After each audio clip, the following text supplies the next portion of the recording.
We're bringing charts, we're bringing data, and we're bringing strong inflammatory comments. 41% of all venture capital was deployed into 10 companies. COVID-era investors are wiped out and exhausted, and they want to get their capital back to recycle it back into winners. Everybody is ready to do the deal. All of your energy needs to go to what is our narrative, what is our story going to look like? If your CEO is not saying that, then you need to ask those hard questions. It's always very strange when people are like 3 exits as founders, and you're like, why are you on a Zoom with me? Why? This doesn't. I bet you on your island. Yeah. Relaxing. Hey everybody, welcome back to Top Line. It's 2026. It's Sam Jacobs, CEO of Pavilion. I'm one of your co-hosts. I'm joined by my good friends and co-hosts, Asad Zaman, the CEO of Sales Talent Agency, and AJ Bruno, the CEO of QuotaPath. Today on the show, we're going to be talking about our predictions for 2026. We're bringing charts, we're bringing data, and we're bringing strong inflammatory comments and takes that hopefully you will negatively react to and possibly send us hate mail around. It's going to be a great conversation. We've got the SpaceX IPO. We've got all of the continued growth of AI. Is it hyper reality? We're going to find out in 2026. When will this bull market come to an end? We will have your answers. When will it start? Gentlemen, start your engines. Start your engines. We are back, Sam. We are energized. We all had an amazing holiday. We didn't do a single thing at work. Refreshed. I am the epitome of refreshed energy. I completely unplugged. I was on the beach. No one was sick. Yeah, 12 hours a day. You were on the beach, Sam? No, I wasn't. I was home. And I had this idea I was going to read like 15 books. And I read one book and I was going to be totally disconnected and not send, aggressive slacks to my team at 3 a.m. That didn't happen either. I just continued to sort of half work while we watched Task and some other shows on streaming. It better have been a damn good book. What was the one book you read? I finished Slough House, which I think is book 8 in the Slough House series by Mick Herron, which is what Slow Horses, the TV show on Apple TV, is based on. Oh. So, crime thrillers. Book number 8. Okay, we're going to talk about predictions from there to predictions. But before predictions, what do we have? We have quiz, or multiple choice questions to frame our conversation, test your knowledge, our favorite segment. Let's get started. So the first question, this is easy. Most of this stuff we've discussed in previous episodes. So let's see if you retain information well. AJ, how many new tech companies were formed in the US in 2025? 4,000, 40-ish thousand, 100-ish thousand, or 400,000? I love that Asad is now saying ish. He's no longer 102,325. Yes. I'm going to go. I'm going to be 100% in 2026, and I'm going to go with C, 100,000-ish. Oh, we discussed this. It went from 585 to somewhere around 7. Exactly. So about 40,000. Yeah, 40,000. Okay. I was a little optimistic. I was putting all my trust in those amazing founders in 2025, and you all let me down. It's insane amount of companies to have started in a year. Like, if you think about 40,000 companies, that's madness. Oh, yeah. How much venture capital was deployed, Sam, in the US in 2025? 5 billion, 50 billion, 500 billion, 750 billion. Venture capital. Notice you didn't say ish. You got to be exact on this. Ish. Everything's an ish. I'm going to ask you to repeat the choices after I ask this qualifying question. Is SoftBank considered venture capital? If you look at their investment into OpenAI, yes. Oh, well, there we go. Okay, so now you tell me 5 billion, 50 billion. What are the last two? It's not going to be one of those. 500 billion, 750 billion. I'm going to say 750 billion. It is 529 billion to be exact. But you're right. Like when you start taking those, your way of getting there was correct. If you looked at some of these big rounds, they're massive. Here's an interesting data point.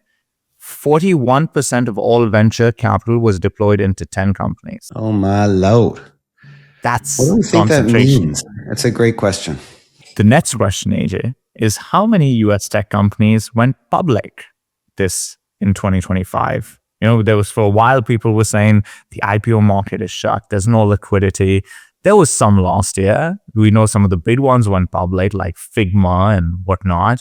But how many companies went Whatnot public? Is my favorite. Whatnot is my hottest stock tip for 2026. One of those companies was definitely not Stripe. They did not go public last year. I will give you three options: 4, 44, 400. I'm guarantee it was more than 4. And we don't hear about most of them. And I can name at least 4, including the health company. 44. We're going 44. I love how you missed all the hint. Sounds like this. I want to pay attention. Sam, you and I are 0% right. Well, now we're 33% for this. So we can't. I would have gotten the first one, and to Asad's point, my thinking was correct on this. Well, I would have gotten the second one, Sam. So okay, last question, Sam. How many people in tech in the US took on new jobs last year? To give you a little bit of extra information, about 100 and something thousand people were laid off last year. But this is about people finding new jobs. And it's not just salespeople. Not just salespeople, broadly in tech in the US. 11,000, 115,000, 1.1 million. 115,000. 115,000. You're wrong. 1.1. It is C. 1.1. 1.1 million people changed jobs. And this is where data is interesting, right? Because when you hear 100,000 people lost their jobs, it sounds like so much. And then you're like, yeah, but that's 10% of the people that just found jobs. And you're like, whoa. I think that is a strong argument for a positive view on AI. That is labor mobility, right? That's not all of the customer success people got fired and they don't know what to do, or all the truck drivers got fired. That's okay. The system was redesigning itself on the fly, as capitalism tends to, and people found a home, and it seems like the invisible hand is working as intended. That's cool. And you're seeing this in a few different places. There's some companies that are now saying, one of the things I was quite concerned about was junior employment, entry-level employment.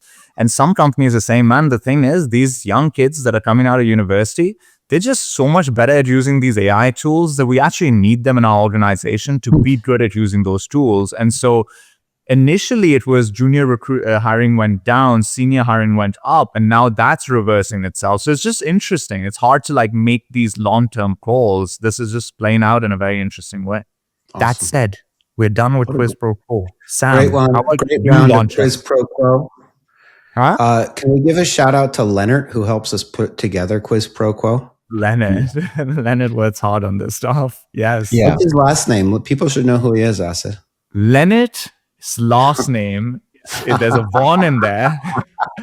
And then it's a Hinsestern. I think it's Hinsestern, something like that. But I love Leonard. Leonard lives in Hamburg. Leonard's my chief of staff. Shout out to Leonard, and not a shout out to Samurai, who got 25% correct on that. I feel like I would have gotten the last one, and Sam would have gotten the first one. So really, we were 75%, which is like a C. So passing grade. That's pretty good. When Leonard shows up on a Zoom, I get happier. He tends to agree with me a lot. He nods sagely when I make a great point. It's great. He's good energy. I like him. Studied the classics, really sharp. Is a solid person. Okay, Now time for predictions. Sam, why don't you launch us off? I have a controversial prediction, but let me just tell you. Here's my prediction. General prediction. 2026 is the year of the deal. That is my prediction. Chart number 1. Here we go. So this is total global M&A value in 2025. It went in 2024 from $3 trillion to $4.55 trillion in M&A activity value in 2025. What does that mean? That means that the M&A markets are back. And my prediction for this year is that M&A activity, but overall deal volume will continue to surge. Now, in 2025, 68 transactions were completed that were more than $10 billion in M&A activity. It was the year of the mega deal. And I think deals will flow down through the middle market in 2026. And I say that it's called the year of the deal, not because of just M&A activity, but because deal structures will become more elaborate and more interesting and more creative as the market clears and flushes the system from 2021 vintage funds, which is something we've all been talking about offline. I think the conversation we've been having offline is endemic to where the market is right now, not specific to, for example, por ejemplo, my company, just using an arbitrary example. So what I think is that investors are, of the 21 vintage funds and, maybe a little bit of 22, but basically, the COVID era investors are wiped out and exhausted, and they want to get their capital back to recycle it back into winners. And I also think that founders and CEOs are also equally tired, and everybody is ready to do the deal that they weren't willing to do 2 years ago. And so my prediction is that we're going to see even more M&A activity. We're going to beat $4.5 trillion in M&A volume. But also, we are going to see more smaller transactions. And those transactions, that doesn't mean everybody's going to get rich, because I think high growth, meaning like 30 to 40% growth SaaS businesses that have 10, 20% EBITDA margin. So rule of 50 to 60, those are only going to trade at 6 times ARR. They're not going to trade at 10 times ARR, but they will trade. And I also think that there are going to be companies and founders. There's going to be 3 paths, right? One path is AI native companies that are going to be pursuing 400 to 500% growth. Owner.com, Elise, obviously Owner's not going to pursue 300% growth on 100 million, but there's going to be these companies that are growing like gangbusters, Lovable telling us that they got to 4 billion in ARR quicker than any company in the world, whatever. There's going to be non-AI native, but AI first SaaS businesses that are going to try and inject AI into their business in order to stimulate growth. It's going to have to show up in the growth numbers or in the efficiency numbers. And then there's going to be a third category of businesses that say, you know what, we're not AI native. We're not an AI company. That's okay, but we're going to retrench and focus on long-term compounding value, which is what Pavilion basically is going to do. My point is that there's going to be a lot of founders that are going to create creative deal structures to reorient their business based on which lane they take. So if you are structured, if your cap table is structured in such a way that you're sort of optimized for hypergrowth, but that's not really the path that you're going to pursue, and you have these exhausted investors, then what you might do is you might, for example, take your Series B investor, offer them pennies on the dollar to go back to the Series A valuation, get them off the cap table, and reorient so that you can pursue the growth plan that you have, where everybody has upside and the old investors are gone, and you can now make money in a way that feels sustainable and healthy. I think a lot of that's going to happen. And again, I had a conversation, again, this is going to be in my top line newsletter. This podcast will come out after that. But I had a conversation last year, $10 million business growing to 14 last year, claimed that they had rule of 67 because they claimed that they had 27% EBITDA margin. So 67. Turned out when I spoke to my friend, that was adjusted EBITDA. True EBITDA was 6%. And the bankers adjusted it up by fiddling with stuff to get it to 67. The business traded at like 5.5 to 6 times ARR. You know what? That's great. That founder, that CEO made money. The investors made some money. They didn't make as much as they thought they were going to make, but the deal cleared. And I think that one of the signs of 2026 is that there's going to be a lot of activity where finally the price clears, the market's clear, and everybody will be, sort of refreshed in a way to pursue the growth path that is specific to them. That's one chart and one thesis that I have. That's the main thesis that I have. And then the second thesis. Well, Sam, before you do that, my chart's actually really related to your first chart. So I can actually tie into that. I also love the random example that you gave of buying investors for pennies on the dollar. No one here has any experience with that. No, not at all. The chart that I wanted to kind of jump in is the Silicon Valley scale-up investments per year and the total versus AI. And you brought up COVID investments that all the investors are doing COVID. So the total investment in 2021 for scale up, this is from Crunchbase, so they're going to define it. And I'll share my screen in a second because I want to ask you guys a question, was $161 billion. What percentage of that do you think was directed to AI native companies of 161? Last year? No, 2021. 2021 to AI companies, 5%. Yeah. 23%. So 23%. It was 37.7 billion of the 161 so last year. Is that like Gong thought they were an AI company back then? Like, I think 1,000,000%. Yeah. So that's like with an asterisk. There's an asterisk. It's a generative AI. So use the term generative at that time. The follow-up question to that is, okay, 111 billion through Q3 of last year. What percentage of that was AI? 90%. 93%. So this is what it looks like. Look at this striking difference. The reason I wanted to talk about this, Sam, is because your M&A point is spot on. What I will say to this, though, is that you have to have an AI native story to have an M&A transaction. Otherwise, it will be pencils down. You have to fill a need. The buyer wants to buy something. They don't want to be sold something, and it needs to fit a need. So if you're sitting there as an operator or an executive and you're planning in 26 and you were born in this probably traditional SaaS world, everything, all of your energy needs to go to what is our narrative? What is our story going to look like? If your CEO is not saying that, then you need to ask those hard questions. Yeah, let me say, AJ, I don't think you're right. I think that you're right that if you want to get a premium valuation, you need to have a great AI story. But there is a deal to be done for non-AI companies, just not. And my point is, 5 to 6x. What's that? You said 5 to 6x. Yeah, exactly. Yeah. Well, if you ask any founder out there, now you mentioned the $14 million story ARR, but if you ask any founder out there that's clawed their way over the last 10 years, hey, I'm going to get you a deal that's 4 to 6x. Are they going to be excited about that? No, my point is I know that they're not going to be excited about it, but they're going to be more excited about taking the win and starting over than they are because they don't have another option. Every day, and that's what I think. I think people are tired. I think that company that doesn't have a clear growth strategy and doesn't have the energy, I think that person, man or woman, says, fine, let's do a deal. I'll call it an exit. And we saw a lot of those last year.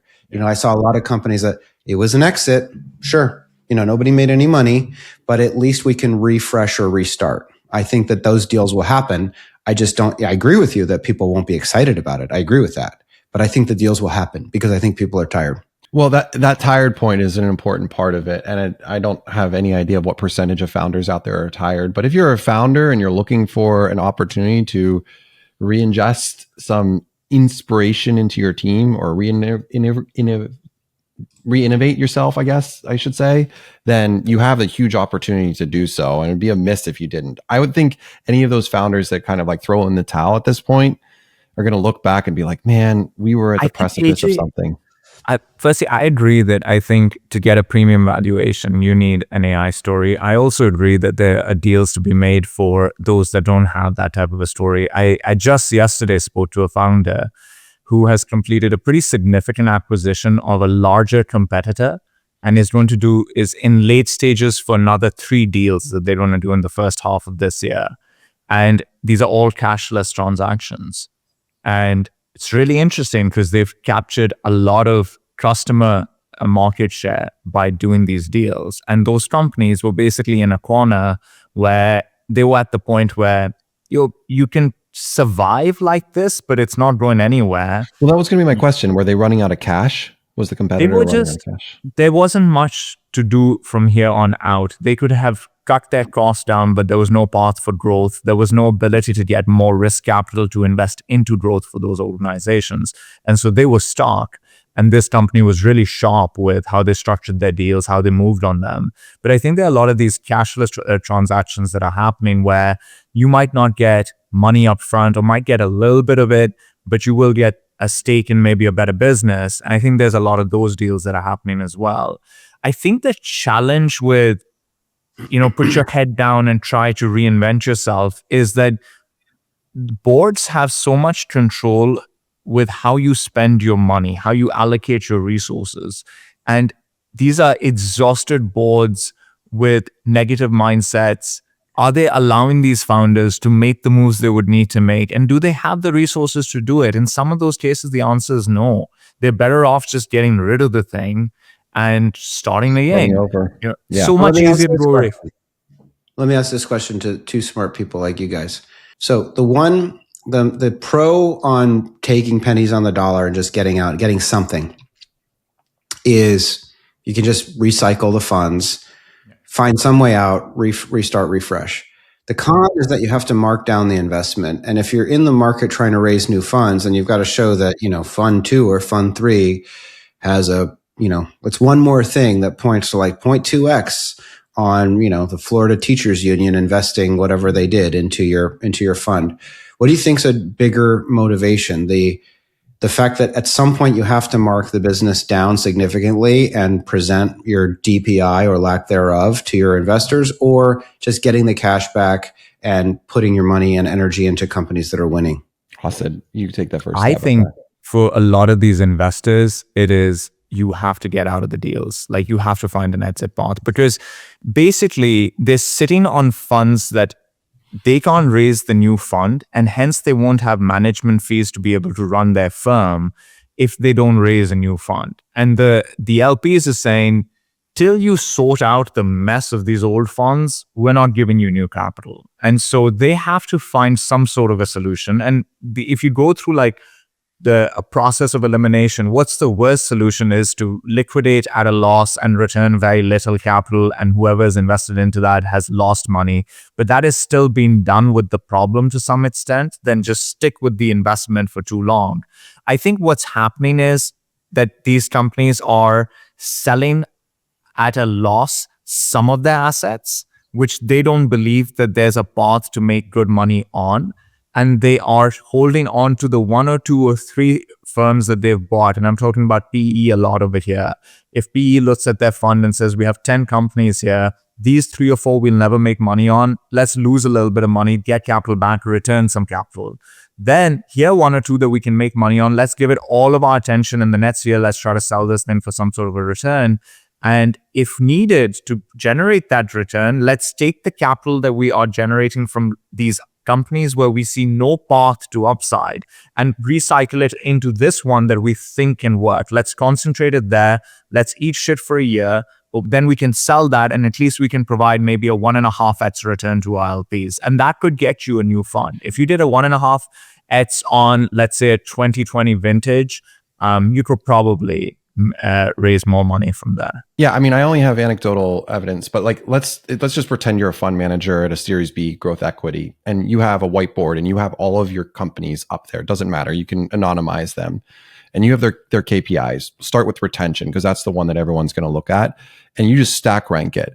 That bottom quartile is in that bucket of things that Asa just said. Like, how do we get out of this investment as soon as possible so we can put our dollars to work somewhere else? That's objectively what is happening.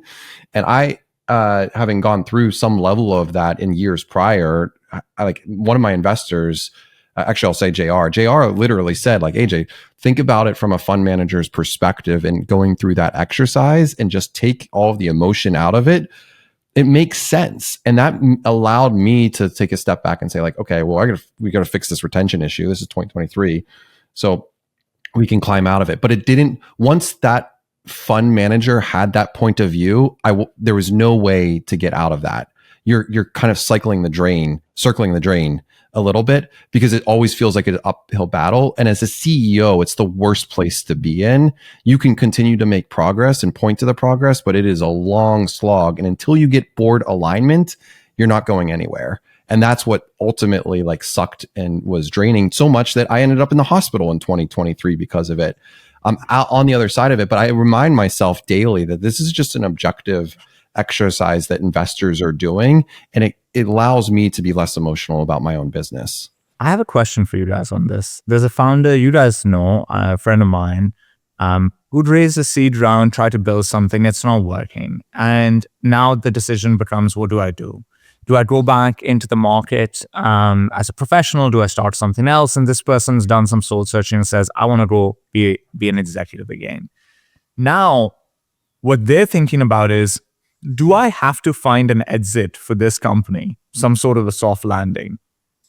And the advice they're getting from many people that we know is that you must find a home for this thing. Now, this company has raised $1 million seed round, and to break even the investors who took part in that million, I think is an unnecessary burden to take on. I think they know what they're doing when they're investing in venture. Angels know what they're doing when they invest in venture capital deals. And so the fact that everybody loses money on this is okay.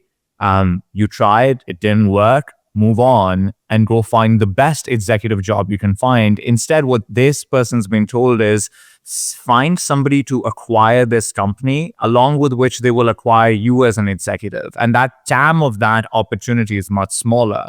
And so how do you guys think that is what this person should focus on? Or should they just go and like, hey, this didn't work, let's shut it down, move on? I've got one piece of advice.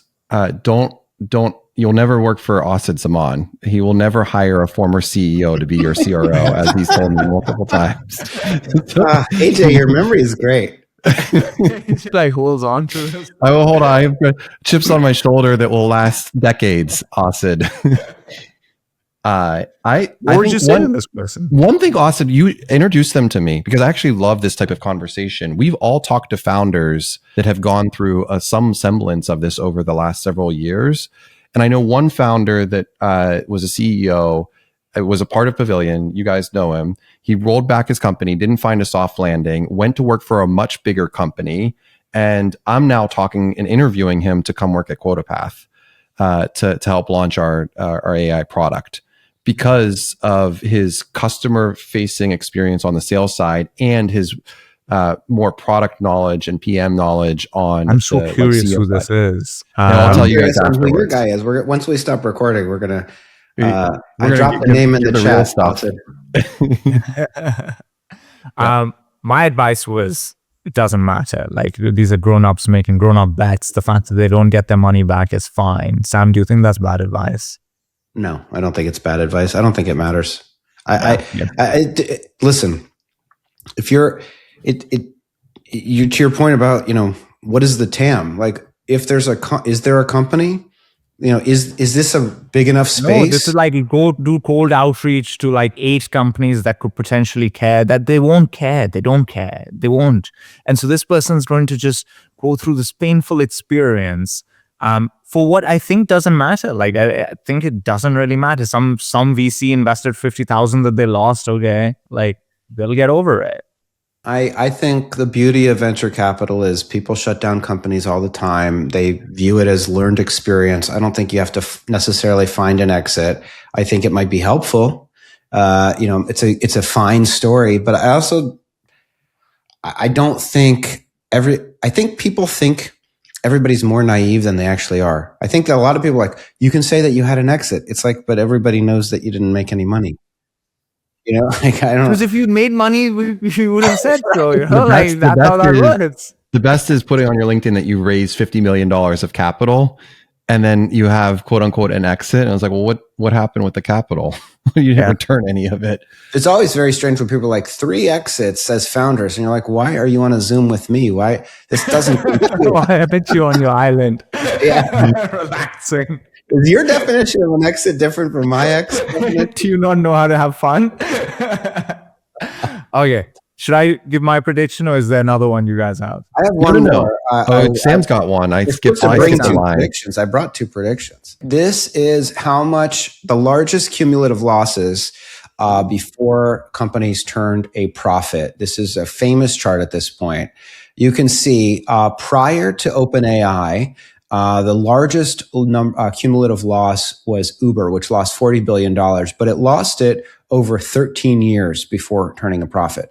Over the last 5 years, OpenAI has already lost $150 billion.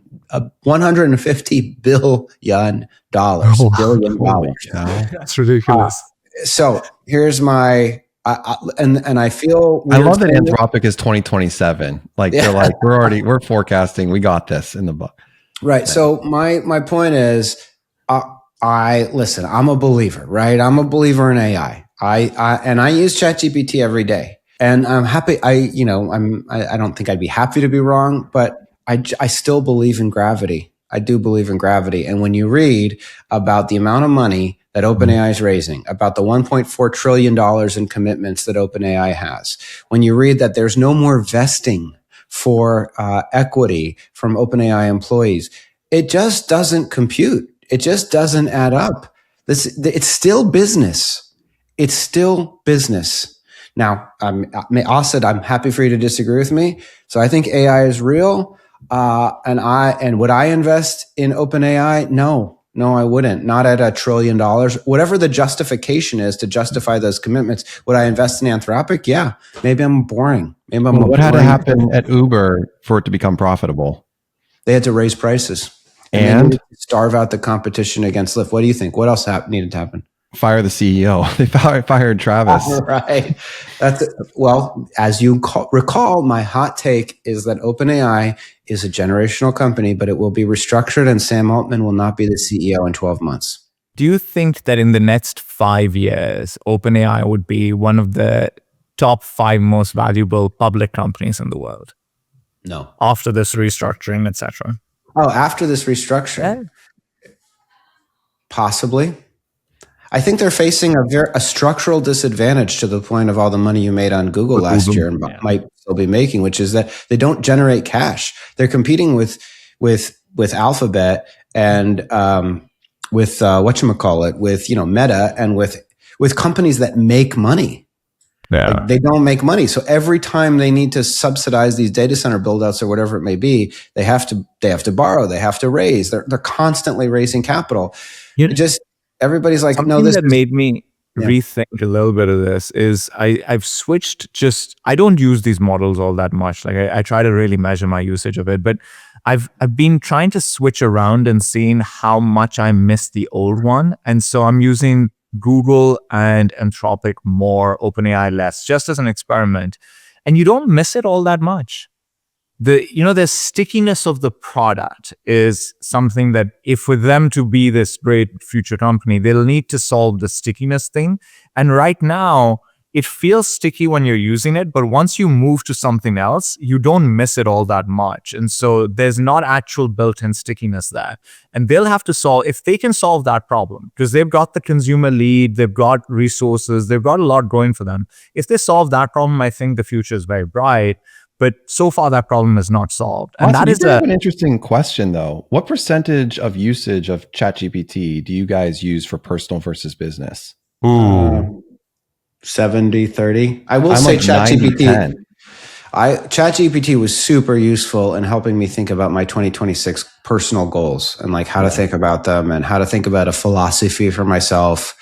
So I think it's a great product, but I think structurally, like we always say the balance sheet strategy is the strategy. Like, you just can't tell me that, like, well, for this company, gravity doesn't exist. They exist in a different, astrological plane where up is down, left is right. And if you weigh 1 billion pounds, you really don't weigh anything at all. Like, I don't believe that.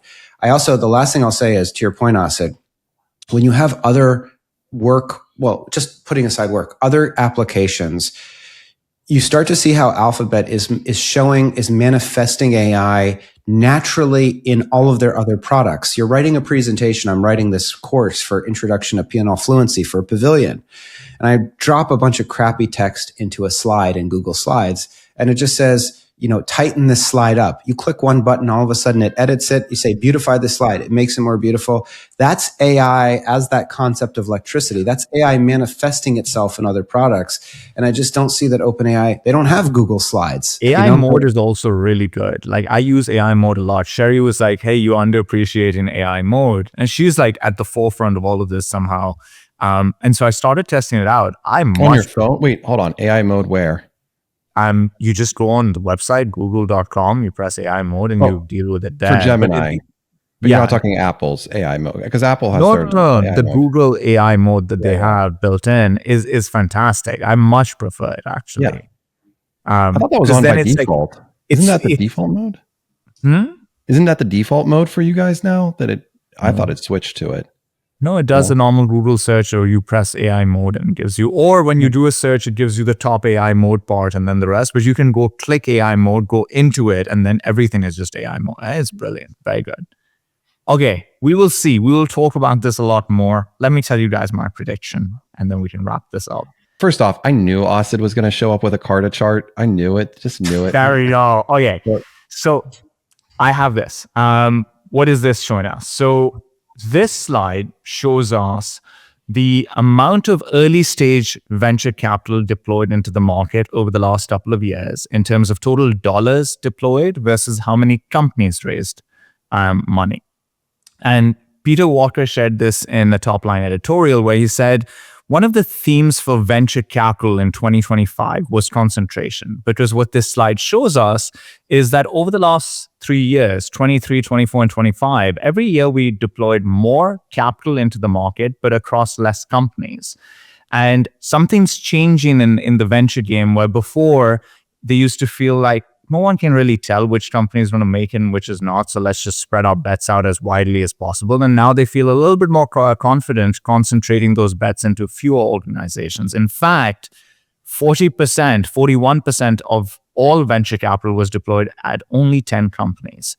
And so this is concentration of capital was the theme that he was talking about. After spending some time thinking about this, I think that theme is much broader than venture capital. I think that was an overarching theme for the technology industry. And themes are important because we exist in ecosystems. And in that ecosystem, we're all trying to navigate our lives and our companies and our worlds. And these themes, they have an outsized impact on us navigating and the environment that we're in. And so there's only a few of them at any given point, and it's helpful to understand them. And so I do think this is one of the themes that dictated a lot of the game on the field. And for that, one would have to be able to find proof of concentration in other places, which I think we can easily find. The S&P 500, most of the returns were driven by 10 companies, even less than that. If you look at AI ROI, MIT shared a study that 95% of AI pilots are providing no ROI at the enterprise level, which means 5% are providing an ROI. If you look at the M&A world, you would look at the data and see there's a lot of transactions that happened. You would talk to some companies that we know, and they had so much demand. But then you would talk to other people that were desperately trying to sell their companies, and their experience was very different. And even on the talent side, we saw talent being concentrated within certain companies. Cursor is a good example of a company that sucked up a lot of the oxygen in the ecosystem in terms of good talent in their space. They had the product market fit, they had the resources, they knew that talent would be an important part of the fight that they're fighting, so they prioritized it. They did some really interesting things we can talk about that were different to other firms, and they sucked up a lot of great talent, which gave them the ability to maintain an edge on the competitors in that space. And now if you look at it, people to Replit looks at Lovable as a competitor, Lovable looks at Replit and Bolt, but everybody kind of lets Cursor do its thing. The ones who are comfortable competing with Cursor are the Anthropics and the OpenAIs, far bigger, far better capitalized. They're the ones that have the confidence to compete with the sort of talent density that this company has sucked up. So you find trend lines of concentration across the economy. So it was a theme. And if it was a theme of the market, then we have to think about whether it's going to stay the same, increase or decrease in 2026. And I would say that it's probably going to stay the same or increase by about 10% next year. And why is that important to remember? Because we make a lot of decisions subconsciously and consciously based on the various signals we're receiving through a day. The conversations we're having. And so what might happen is you have 2 or 3 conversations in a day with people that are looking for a job, and their experience is that the market's really tough. And you come away thinking the job market is tough. But you have to remind yourself there's 2 job markets. There's the job market for people that are really, really good, and for them it's never been hotter. And then the job market for everybody else. There is this like split in the market. And this concentration basically means inequality. And these unequal experiences, we need to remember they're happening so that we don't put ourselves too much in one mind frame, but the reality is far more textured than that. So my first prediction is it stays the same or increases by 10%. My second prediction is that another place where we had concentration, and this is a table that I'm going to show here, is around layoffs that happened last year. So this table shows you the number of people laid off, the number of companies they were laid off at over the last couple of years. And so last year, less people were laid off across less organizations than all the previous years, all the last 3 years. But what increased dramatically was the average number of layoffs per company. It increased 86% year over year, meaning that the layoffs were concentrated within fewer organizations. When we clicked into this, we found that a lot of these jobs that were laid off were places where AI had great product market fit, support, design, sales, engineering, etc. And so we believe that this was driven by AI to some extent. And what's going to happen next year is the one place where there will be less concentration is of where the benefits of AI are being felt. We believe more of the market is going to feel them. And hence, more companies will do layoffs than they did last year. And so these numbers will go up.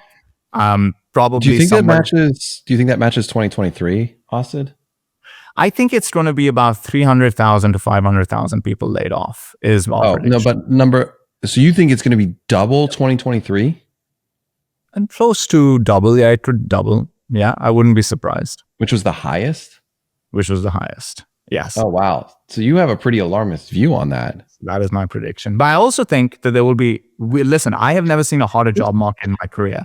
And so on the other side of it, there are a lot of jobs. And we just spoke about earlier in this episode, 1.1 million people found jobs. So I think at the same time, 1.5 or 2 million people might find jobs.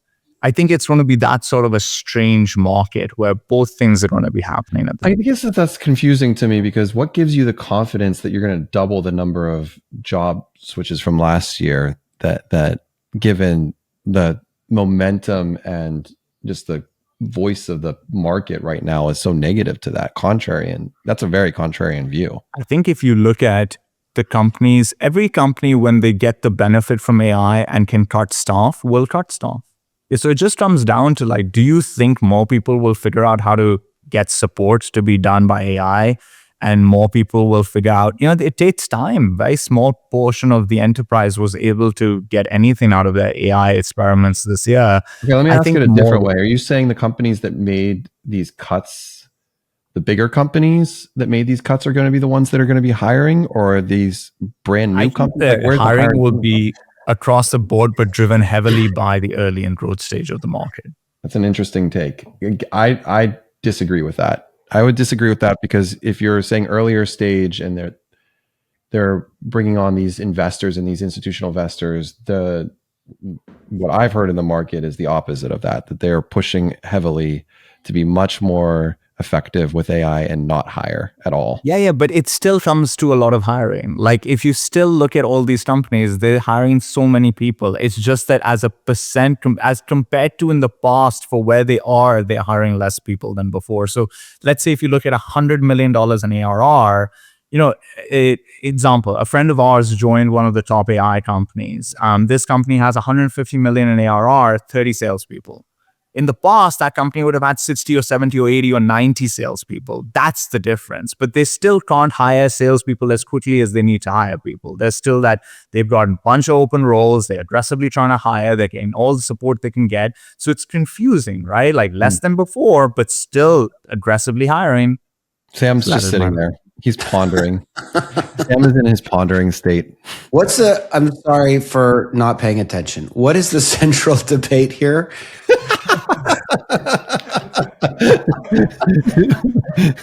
By the way, this is what it's like. Sam's finding his third chart right now. He's out there. The simplest one is there will be more people laid off in 2026 than 2025.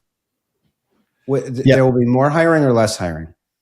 There will be more hiring as well. And there will be more layoffs. What is central to Asid's argument, though, that he didn't say, is that there will be more layoffs, double the number of layoffs in 2026 than there were at the peak of layoffs in 2023.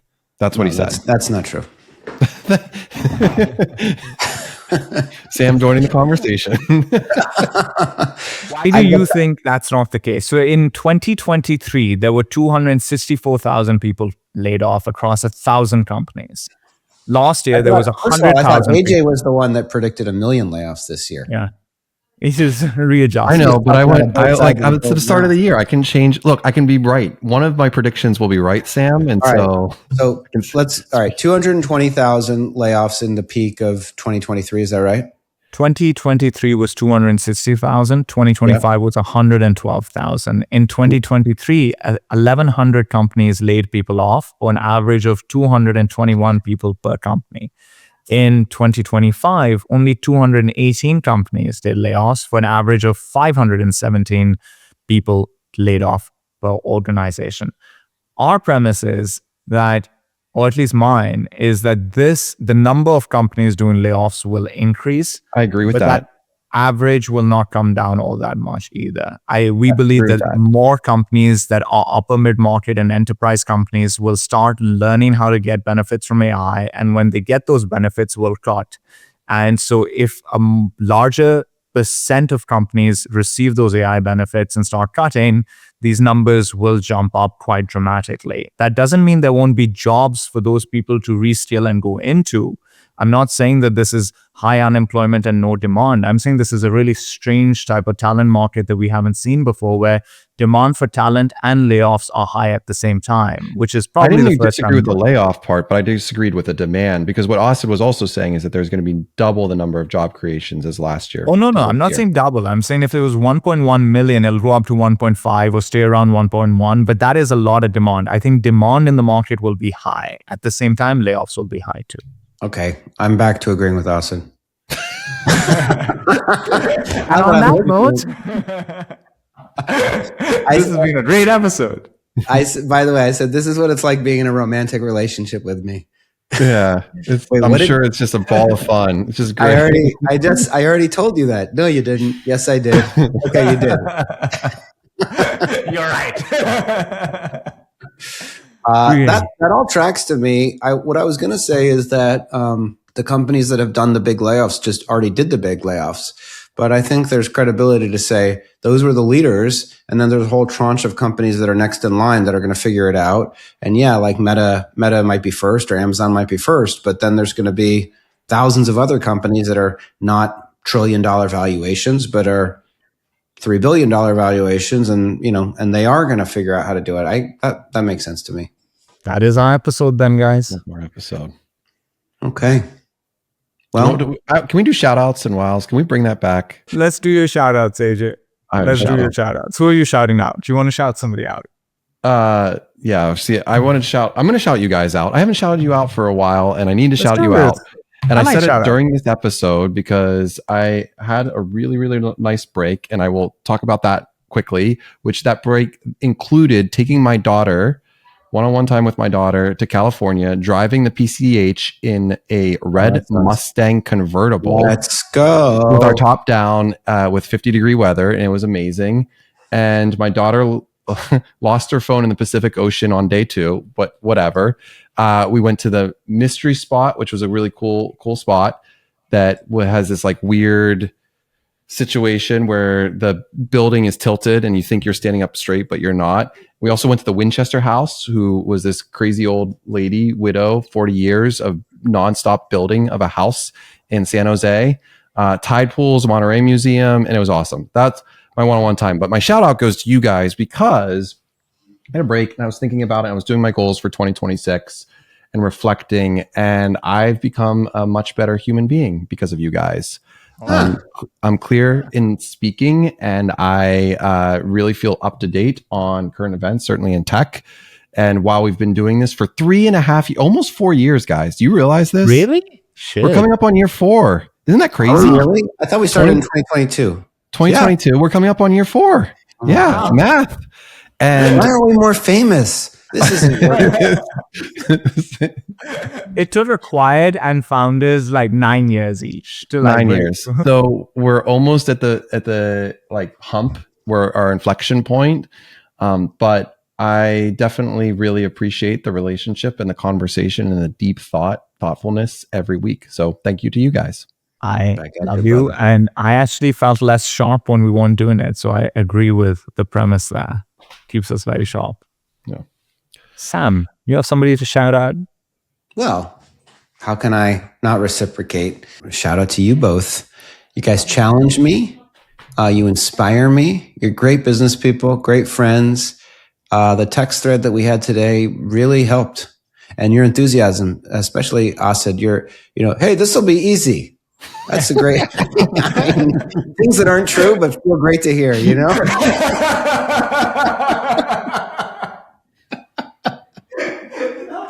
Great recap. I love your enthusiasm, though. Definitely won't be easy, but I love that you think it will be.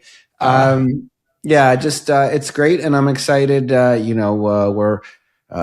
guess I'm not a shareholder yet of STA, but we're commingled in a lot of different ways, and I think we're all ethical people, and we're going to build great things together over the next 10, 15, 20 years, and that's going to be a lot of fun.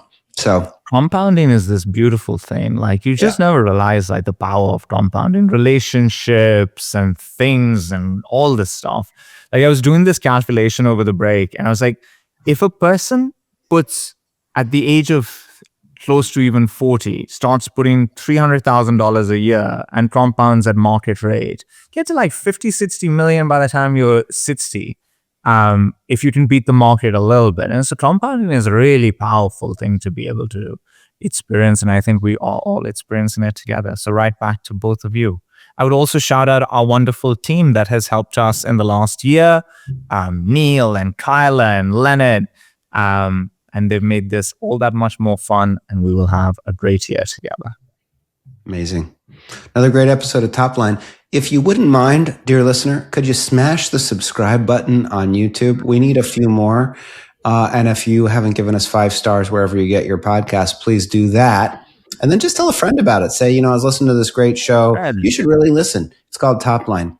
If you don't do that, that's okay too. We still love you. Have a great 2026. It's going to be a great year together. Join us. We're going to have great guests, great conversations, great data and insights, all of it coming together and culminating in New York City, October 1st for GTM 2026, the 10-year anniversary pavilion. And we're going to have a special Top Line track and section for everything Top Line. So it's going to be a great year. Thanks for listening, everybody. Brilliant.